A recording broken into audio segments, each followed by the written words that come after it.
Today we study about absorption of water by roots, means water absorption. जल का अवशोषण जड़ों के द्वारा कैसे होता है, इसको हम इस लेसन में स्टडी करने वाले हैं. मैं आराधना गंधरा.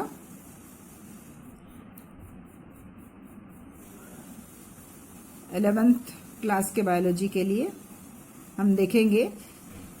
तो बेसिक बायोलॉजी का टॉपिक है absorption of water by roots.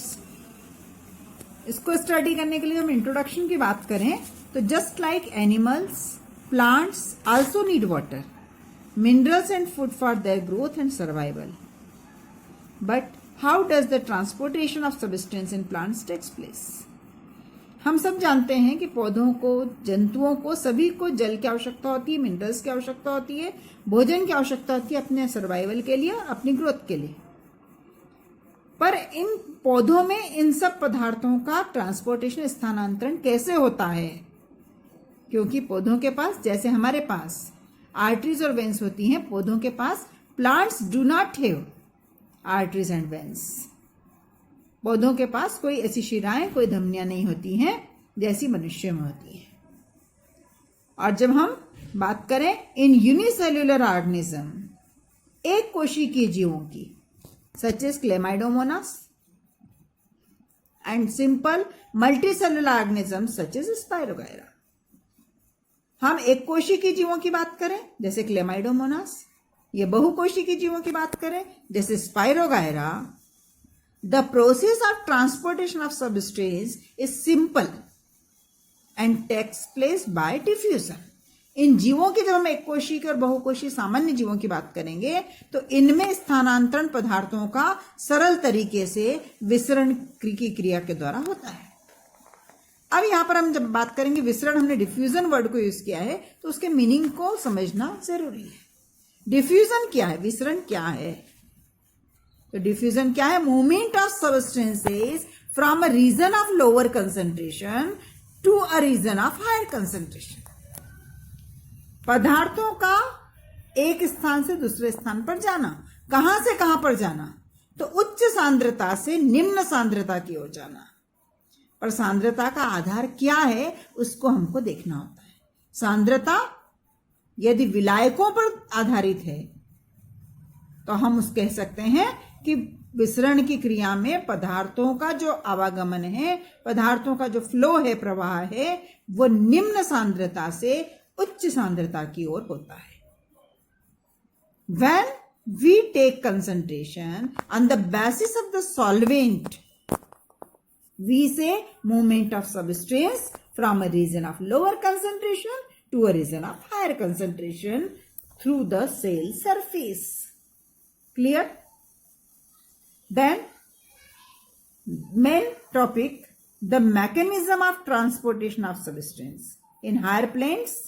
यदि हम उच्च पौधों की बात करें तो उनमें ट्रांसपोर्टेशन, उनमें स्थानांतरण कैसे होता है? तो उसके लिए हम दो एस्पेक्ट की बात कर रहे हैं. First is the absorption and other one is the conduction. हमने बात की उच्च पौधों में, हायर प्लांट्स में स्थानांतरण, ट्रांसपोर्टेशन ऑफ सब्सटेंस, पदार्थों का स्थानांतरण कैसे होता है. तो टू एस्पेक्ट हमने लिए थे, एब्जॉर्प्शन एंड कंडक्शन, अवशोषण और संवहन. तो first we take absorption of water by roots. पौधों की जब हम बात करते हैं तो जल का अवशोषण जड़ों के द्वारा. Water plays an essential role of growth and survival of plant. पौधों के लिए, विकास के लिए, उनके सर्वाइवल के लिए जल सबसे अहम भूमिका निर्वहन करता है. और इसीलिए जल केवल मिट्टी से, पौधे केवल जल का अवशोषण नहीं करते, उनके साथ में पोषक तत्वों का भी अवशोषण करते हैं. It also helps to the absorption of nutrients from the soil. Water is found in spaces between the soil particles. यहां हम फोटोग्राफ भी देख रहे हैं कि जल किस प्रकार से मृदा के कणों के बीच बीच में उपस्थित होता है. Water is found in spaces between the soil plants, और जड़ों के द्वारा अवशोषित किया जाता है. A root consist of lateral branches which bear tiny hair-like structures called root hairs. जड़ की रचना बहुत छोटी क्लासेस से हम पढ़ते आए हैं, सबको मालूम है कि जड़ में शाखाएं होती हैं और उन शाखाओं में छोटे छोटे बाल सदृश मूल रोम की उपस्थिति पाई जाती है और ये मूल रोम दे प्रोवाइड ये root hairs large surface area for more water absorption. ये मूल रोम, ये रूट हेयर्स जो है ज्यादा जो सतह का क्षेत्र है उसको बढ़ा करके ज्यादा जल को अवशोषित करने में सहायता देते हैं। They possess very thin plasma membrane which are semi permeable. और उन मूल रोमों की जब बात करेंगे तो उनमें झिल्ली की जब बात करें तो झिल्ली कैसी होगी? सेमी परमिएबल, अर्धपारगम्य। और वो अर्धपारगम्य झिल्ली जो है semi permeable membrane allows only semi permeable membrane. अर्धपारगम्य झिल्ली की विशेषता क्या है कि कुछ सिलेक्टेड, उसको हम सिलेक्टिवली परमिएबल चयनित पारगम्य झिल्ली भी कहते हैं। क्यों कहते हैं? क्योंकि वो पदार्थों का चयन करती हैं, कौन से पदार्थ अंदर आ सकते हैं, कौन से नहीं आ सकते। A semi-permeable membrane allows only certain molecules pass through it. केवल कुछ पदार्थों को ही अपने में से जाने देती है। And it allows water to enter through it. In this process is called osmosis.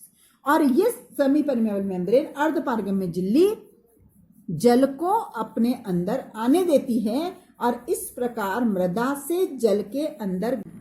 तो यहां पर हमने दो क्रियाओं की बात की, ऑस्मोसिस और डिफ्यूजन। नेक्स्ट लेसन में हम डिटेल में लेंगे।